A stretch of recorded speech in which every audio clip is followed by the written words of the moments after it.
చేపల పులుసు కోసం ఉల్లిపాయ కాల్చకపోతే ఆ పులుసు పులుసే కాదండి. ఉల్లిపాయ పడాల్సిందే పులుసుకి. కాల్చిన ఉల్లిపాయ పడితే వచ్చే కమ్మదనమే వేరండి. ఊర్లలో అయితే కాల్చింది కాల్చినట్టుగానే రుబ్బి వేసేస్తారు.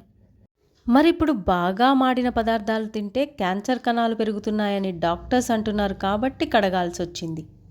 చేపల కూరని వండుకోవడానికి ముందు సమకూర్చుకోవాల్సిన పదార్థాలను ఇక్కడ మీకు చూపిస్తున్నాను. ఇవి కాక వేసుకునే పదార్థాలు కూడా వేరే ఉన్నాయండి. మీడియం సైజు 2 టమాటోలు, కాల్చిన పెద్ద ఉల్లిగడ్డను తీసుకొని మెత్తగా మిక్సీ పట్టుకోవాలి.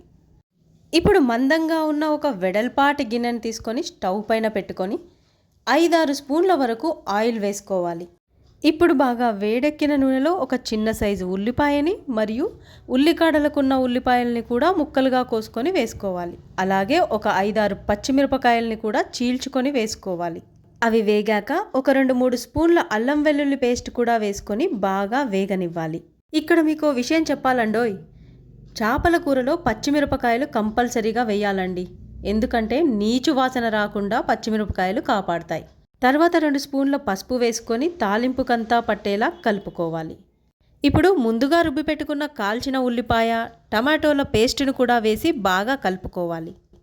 ఇది బాగా వేగి నూనె పైకి తేలాక మళ్ళీ ఒకసారి కలుపుకొని అందులో 2 స్పూన్ల వేయించిన ధనియాల పొడిని వేసుకోవాలి. అలాగే 1 స్పూన్ వేయించిన జీలకర్ర పొడిని వేసుకోవాలి. అలాగే 4 చిటికెల మెంతి పొడిని కూడా వేసుకోవాలి. ఆ తర్వాత 3-4 స్పూన్ల ఎర్రకార పొడిని కూడా వేసుకొని బాగా కలుపుకోవాలి. దీంట్లో 1 స్పూన్ ఉప్పు కూడా వేసి బాగా కలుపుకొని నూనె పైకి తేలేంత వరకు వేగనివ్వాలి. ఇప్పుడు శుభ్రంగా కడిగి పెట్టుకున్న చేప ముక్కలని ఒక్కొక్కటిగా వేసుకొని బాగా వేగనివ్వాలి. చేప ముక్కల్ని తిప్పడానికి గరిట మాత్రం అస్సలు ఉపయోగించకూడదండి, ఎందుకంటే ముక్కలన్నీ చితికిపోతాయి. ఒక క్లాత్తో గిన్నెని పట్టుకొని ముక్కలకి మసాలా పట్టేలాగా అటు ఇటు కదుపుకోవాలండి. అంతే తప్ప గరిటె మాత్రం ఉపయోగించకూడదు. ఇప్పుడు మీరు చేప ముక్కల్ని రెండో వైపుకి తిప్పాలి అని అనుకుంటే ఎడ్జెస్ షార్ప్గా లేని స్పూన్ని తీసుకొని ఇంకో చేతిని ఉపయోగించి మీరు చేప ముక్కల్ని రెండో వైపుకి తిప్పొచ్చు. ఇలా తిప్పుకొని వేగిన తర్వాత మీకేదైనా ముక్క వేగలేదు అని అనిపిస్తే మళ్ళీ అలాగే స్పూన్ ఉపయోగించి ఇంకోవైపు తిప్పుకొని వేగనివ్వాలి.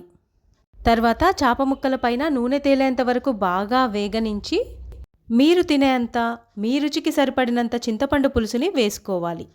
మళ్ళీ ఒకసారి గిన్నెని క్లాత్తో పట్టుకొని ముక్కలకి పులుసంతా పట్టేలాగా అటు ఇటు కదుపుకోవాలి. ఇప్పుడు పులుసు దగ్గర పడుతుంది అని అనిపిస్తే 2 గ్లాసుల వరకు నీళ్లు పోసుకొని క్లాత్తో గిన్నెని పట్టుకొని మళ్ళీ కొద్దిగా అటు ఇటు కదుపుకోవాలి. ఇప్పుడు ముక్కలు బాగా ఉడికాక ఒకసారి రుచి చూసుకొని ఉప్పు సరిపోలేదనిపిస్తే తగినంత ఉప్పు వేసుకోవాలి. కూర బాగా ఉడుకుతున్నప్పుడు సన్నగా తరుక్కున్న ఉల్లికాడల్ని కూరపై నుంచి చల్లుకోవాలి. అలాగే సన్నగా తరుక్కున్న కొత్తిమీరని కూడా చల్లుకోవాలి. ఇప్పుడు ఈ కొత్తిమీర ఉల్లికాడలు కూరలో కలిసేలాగా గిన్నెని బాగా కదుపుకోవాలి.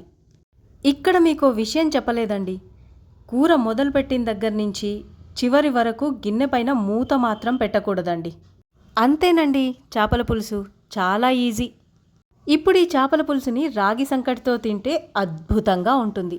వైట్ రైస్తో తినే వాళ్ళైతే కూర వండిన నెక్స్ట్ డే తింటే చాలా టేస్టీగా ఉంటుందండి. లేట్ ఎందుకు, ట్రై చేయండి మరి.